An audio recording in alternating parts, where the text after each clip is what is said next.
Hi നമസ്കാരം, എല്ലാവർക്കും സുഖമല്ലേ? നമുക്ക് ലഞ്ച് ബോക്സിലൊക്കെ കൊണ്ടുപോകാൻ പറ്റുന്ന ഒരു ഐറ്റമാണ് കേട്ടോ ഇന്നത്തെ റെസിപ്പി. ചോറിന് കറിയൊന്നും ഇല്ലെങ്കിൽ നമുക്ക് വളരെ പെട്ടെന്ന് ഉണ്ടാക്കിയെടുക്കാൻ പറ്റുന്ന ഒരു ഐറ്റമാണ്. എങ്ങനെയാണ് ഉണ്ടാക്കുന്നത് നോക്കാം. അതിനു മുമ്പായി സബ്സ്ക്രൈബ് ചെയ്യാതെ കാണുന്നവരുണ്ടെങ്കിൽ ഒന്ന് സബ്സ്ക്രൈബ് ചെയ്ത് സപ്പോർട്ട് ചെയ്യുക. ലൈക്ക് ചെയ്യാനും കമൻറ്റ് ചെയ്യാനും മറക്കരുത് കേട്ടോ. ഇതിലേക്കായിട്ട് നമ്മളൊരു പാൻ അടുപ്പത്ത് വെക്കുന്നു. പാൻ ഒന്ന് ചൂടായി വരുമ്പോൾ കുറച്ച് നെയ്യ് ചേർത്ത് കൊടുക്കുക കേട്ടോ. നെയ്ക്ക് പകരം നമുക്ക് വെളിച്ചെണ്ണ ചേർത്ത് കൊടുത്താലും മതി. അതിലേക്ക് കുറച്ച് പെരിഞ്ജീരകം ചേർത്ത് കൊടുക്കുക. പിന്നീട് വേണ്ടത് ഏലക്കായ, കറിയാമ്പൂ, ഒരു ബേ ലീഫുമാണ് കേട്ടോ. അതും കൂടി ചേർത്ത് കൊടുക്കുക. നല്ലൊരു സ്മെല്ലൊക്കെ കിട്ടാൻ വേണ്ടിയിട്ടാണ് നമ്മൾ ഈ സ്പൈസസ് ചേർത്ത് കൊടുക്കുന്നത്. പിന്നീട് അതിലേക്ക് ചേർത്ത് കൊടുക്കുന്നത് ഒരു സവാള ചെറുതായിട്ട് ചോപ്പ് ചെയ്തതാണ് കേട്ടോ. കുറച്ച് മതി, നമ്മൾ കുറച്ചേ ഉണ്ടാക്കുന്നുള്ളൂ. അതുകൊണ്ടാണ് നമ്മളൊരു സവാള നന്നായിട്ട് ചെറുതായി ചോപ്പ് ചെയ്ത് കൂടി ചേർത്ത് കൊടുത്ത് ഒന്ന് ഇളക്കി ചേർക്കുക. പിന്നീട് ഒരു ക്യാരറ്റ് ചെറുതായിട്ട് ചോപ്പ് ചെയ്തത്, ക്യാരറ്റ് ഓപ്ഷനിലാണ്, വേണമെങ്കിൽ ചേർത്താൽ മതി. പിന്നീട് ഒരു പച്ചമുളക് ചെറുതായി അരിഞ്ഞത് കൂടി ചേർക്കുന്നു. നന്നായിട്ടൊന്ന് ഇളക്കി ചേർക്കുക. പിന്നീട് അതിലേക്ക് വേണ്ടത് ഒരു തക്കാളി കേട്ടോ, ചെറുതായിട്ട് അരിഞ്ഞ് ഒരു തക്കാളി കൂടി ചേർത്ത് കൊടുക്കുന്നു. നന്നായിട്ടൊന്ന് ഇളക്കി ചേർക്കണം കേട്ടോ. നന്നായി ഇളക്കി ചേർത്തതിൻ്റെ ശേഷം നമ്മൾ അതിലേക്ക് ഒരു 1/2 ടീസ്പൂൺ ഉപ്പ് ചേർത്ത് കൊടുക്കുന്നു. മസാലയ്ക്ക് വേണ്ടിയിട്ടുള്ള ഉപ്പാണ് കേട്ടോ ഉപ്പ് ചേർത്ത് കൊടുത്തിട്ടുള്ളത്. നന്നായിട്ടൊന്ന് ഇളക്കി ചേർക്കുക. എന്നിട്ട് നമുക്കതിലേക്ക് വേണ്ട മസാല ചേർത്ത് കൊടുക്കണം. ഒരു 1/2 ടീസ്പൂൺ കാശ്മീരി ചില്ലി പൗഡർ, ഒരു 1/2 ടീസ്പൂൺ ഗരം മസാല, ഇത് രണ്ടുമാണ് ചേർത്ത് കൊടുത്തിട്ടുള്ളത്. ഒന്ന് നന്നായിട്ട് ഇളക്കി ചേർക്കുക. പിന്നീട് ഒരു 1/2 ടീസ്പൂൺ മഞ്ഞൾപ്പൊടി കൂടി ചേർത്ത് കൊടുക്കുന്നു. നമ്മുടെ മസാല അത്രയ്ക്ക് മതി കേട്ടോ, വേറെ അധികമായിട്ടുള്ള മസാലകളൊന്നും ചേർക്കുന്നില്ല.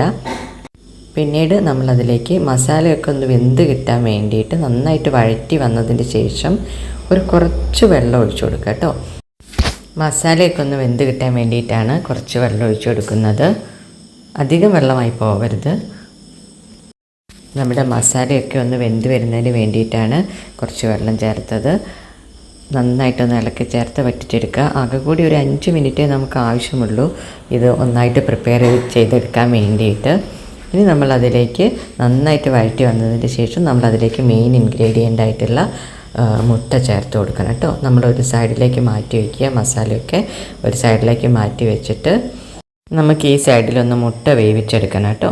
ഞാൻ 2 കോഴിമുട്ട പൊട്ടിച്ച് വെച്ചിട്ടുണ്ട്. അത് ആ സൈഡിലേക്ക് ചേർത്ത് കൊടുക്കുക. വളരെ എളുപ്പത്തിൽ ഉണ്ടാക്കിയെടുക്കാൻ വേണ്ടിയിട്ടുള്ള ഒരു സിമ്പിൾ ട്രിക്കാണ് കേട്ടോ ഇത്. ആദ്യം മുട്ട വേവിച്ചൊക്കെ മാറ്റി വയ്ക്കുമ്പോൾ നമുക്ക് ടൈമൊക്കെ വെറുതെ നഷ്ടപ്പെടും. ഇത് വളരെ എളുപ്പത്തിൽ ചെയ്യാം. കുറച്ച് ഉപ്പ് ചേർത്ത് കൊടുക്കുക. മുട്ടയ്ക്ക് ആവശ്യമുള്ള ഉപ്പ് മാത്രം ചേർത്ത് കൊടുത്താൽ മതി. എന്നിട്ടൊന്ന് ചിക്കി എടുത്തിട്ട് ഒന്ന് നമുക്ക് വഴറ്റിയെടുക്കാം. കോഴിമുട്ട ഒന്ന് വറുത്ത് റെഡി ആയിട്ടെടുക്കാം. ഇതാ നമ്മൾ കോഴിമുട്ടയൊക്കെ റെഡി ആയിട്ടുണ്ട്. ഇനി നമ്മളത് മിക്സിയിലേക്ക് കൂടി മിക്സ് ചെയ്ത് ചേർക്കുക. വളരെ എളുപ്പത്തിൽ കേട്ടോ ചെയ്തെടുക്കാൻ പറ്റുന്നൊരു കാര്യമാണിത്.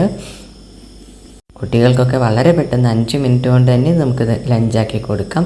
ഇനി ഞാൻ വേവിച്ച് വെച്ചിരിക്കുന്ന ചോറാണ് കേട്ടോ ഇത്. ഞാനൊരു പൊന്നി അരിയാണ് വേവിച്ചെടുത്തിട്ടുള്ളത്. നിങ്ങൾക്കിതിൽ കൈമ റൈസോ എന്ത് വേണമെങ്കിൽ ഏത് തരത്തിലുള്ള അരി വേണമെങ്കിലും ചേർക്കാം. നന്നായിട്ടൊന്ന് ഇളക്കി ചേർക്കാം.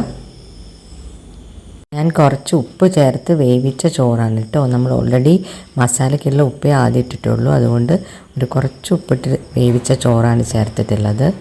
ഇളക്കി ചേർത്ത് ഒന്ന് നന്നായിട്ട് മിക്സാക്കി എടുക്കുക. ചെറു ചൂടിൽ വെച്ചിട്ട് ഒന്ന് മിക്സാക്കി എടുത്താൽ മതി. നമ്മുടെ പണിയൊക്കെ കഴിഞ്ഞിട്ട് ഇത്രയേ ഉള്ളൂ. വളരെ എളുപ്പത്തിൽ ചെയ്തെടുക്കാൻ പറ്റുന്ന ഒരു എഗ് റൈസാണിത്. നമുക്ക് രാവിലത്തെ പണിയൊക്കെ കുറഞ്ഞ് കിട്ടും. വളരെ എളുപ്പത്തിൽ ഉണ്ടാക്കിയെടുക്കാൻ പറ്റും. ഇനി അതിലേക്ക് നമ്മൾ ചേർത്ത് കൊടുക്കാനുള്ളത് കുറച്ച് മല്ലിയില കൂടിയാണ് കേട്ടോ. മല്ലിയില കൂടി ചേർത്ത് കൊടുത്ത് ഒന്ന് നന്നായിട്ട് ഇളക്കി ചേർക്കുക. നമ്മുടെ സൂപ്പറായിട്ടുള്ള എഗ് റൈസ് റെഡി ആയിട്ടുണ്ട്. ഇനി ഇതിൻ്റെ കൂടെ നമുക്കൊരു തൈരോ അച്ചാറോ മാത്രം മതി. വേറെ കറികളൊന്നും ആവശ്യമില്ല. അടിപൊളിയായിട്ടുള്ള ഒരു എഗ് റൈസാണിത്. വളരെ ഹെൽത്തിയുമാണ്. അതോടൊപ്പം തന്നെ വളരെ സിമ്പിളായിട്ട് നമുക്ക് ഉണ്ടാക്കിയെടുക്കാനും പറ്റും.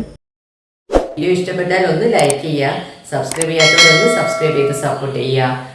ഷെയറുകളൊക്കെ ചെയ്യണം കേട്ടോ. അടുത്ത വീഡിയോയിൽ വീണ്ടും കാണാം. താങ്ക്